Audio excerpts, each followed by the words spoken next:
Good morning, students. Welcome back to the English class. Today we are going to learn the poem Making Life Worthwhile. Poem Making Life Worthwhile. This poem was written by George Eliot.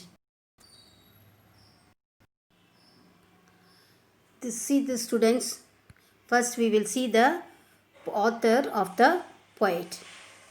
Mary Ann Evans, from the year 1819 to 1880, known by a pen name George Eliot, was an English novelist, poet, journalist, translator, and one of the leading writers of the Victorian era.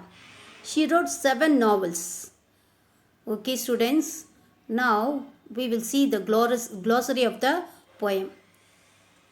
See take your book, students. See the glossary.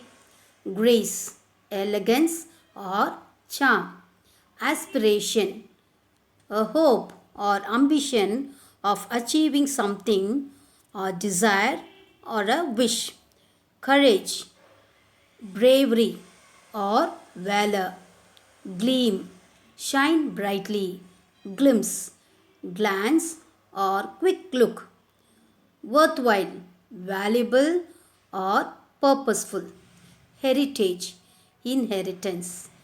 Now students, shall we go to the poem? Come, take your book, students, open your book. Now students, this is the poem. Before going into the poem, I will ask you few questions. Students, do you have aim in your life? What is the ambition? Yes, some like to become a doctor, an engineer, scientist, or even collector. Isn't it, students? So, to achieve these professions, what you should do? We should have aim to achieve it. To achieve it, something in our life. To achieve something, we must have disciplined life, isn't it? So, for that only that George Eliot, the poet, is telling. Now, let us go to the poem. Let us see what the poet is telling us. How to make a life worthwhile. First, we will read the poem. Now, come along with me. Read along with me, students. Read the poem along with me. Making life worthwhile. Every soul that touches yours, be it the slightest contact, get there from some good, some little grace, one kindly thought, one aspiration yet unfelt, one bit of courage for the darkening sky, one gleam of faith to brave the thickening ills of life, one glimpse of brighter skies to make this life worthwhile and heaven a surer heritage. Now students, we will see stanza by stanza. See the first stanza, students. Making life worthwhile. Every soul that touches yours, be it the slightest contact, get there from some good, some little grace, one kindly thought. Students, here the poet tells us about how to make our life worthwhile. To make our life worthwhile, what we should do? We should learn good from every soul that touches our heart. That means we would come across of some people, isn't it, students?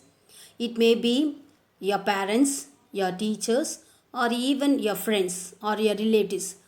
They may be giving you advice whenever you do wrong or something for your life to improve. They will give you some advice. That advice you must take it for yourself, because they are advising you for you to improve your life. So that is what the poet here tells us. Every soul that touches yours, be it the slightest contact, get there some good. So whoever tells you something good, good advice, you should take it for yourself.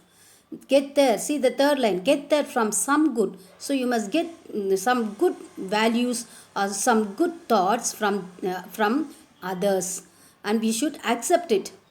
See, students, we can come across, even we will read the books, isn't it? Some people's books we will read. For example, Mother Teresa, or we should have read about the book of Abdul Kalam. Mother Teresa was doing charity for the poor. So that indeed, or that incident, we should take it for ourselves. We also should be kind to the poor. We should be charitable person. And see, Abdul Kalam, he was very humble. He was knowledgeable person. So we have to accept that. So we have to take it for our life, to make our life worthwhile. Here, that's why that poet is telling, we should have disciplined life. We should come across of some good people in our life. Isn't it, students? So we must improve our life. To improve our life, we should listen to the advice of the others. Our life is not a bed of roses. It has sufferings and pains. We only have to accept it and try to balance our life. See that we should get some grace from the people. One kindly thought. If we should speak to them or get kind thoughts from them. To fulfill the ambition, what next stanza? See the next stanza, students. One aspiration, yet unfelt. One bit of courage for the darkening sky. One gleam of faith. Here, aspiration means what? Hope. Our life is, see students, we should have, to fulfill the ambition, we must have hope and courage to step into the darkening world. Darkening sky here means what? It is, our life is full of pains and troubles. So it is not only pains. Sometimes it adds pain, and sometimes it has a happy life. So both are there. Problems are there, and happiness is there. But when the problems comes, we must face it with hope and courage. We should not run away, or we should not be a coward person. Coward means what? கோழைத்தனமாக நம்ம இருக்கக்கூடாது. நம்ம லைஃப்பை accept பண்ணும். அது சந்தோஷமாக இருந்தாலும் கஷ்டமாக இருந்தாலும் we should accept it. So we should not be a coward person. Instead, what we must do? Instead, we should face the situation bravely. We also need faith. Here, see the one gleam of faith. See the fourth line, one gleam of faith. So we also need faith that shines brightly to face the evils and obstacles of our life. So when troubles or pains comes, we should overcome it with courage. But the sufferings is not permanent. We should think that sufferings are not at all permanent. They come and go. Only thing, we must try to face it courageously, so that it will lead to the brighter side of our life. So, which is called success. See the third paragraph, students. See the third paragraph, students. To have the thickening ills of life. Here, ills means what? Pains of life. So, one glimpse of brighter skies to make this life worthwhile and heaven a surer heritage. So, to achieve something, we should work hard. See the sky. When the clouds are dark, it rains. After the sky becomes brighter. Likewise, our life too have failures. After trials, we have success.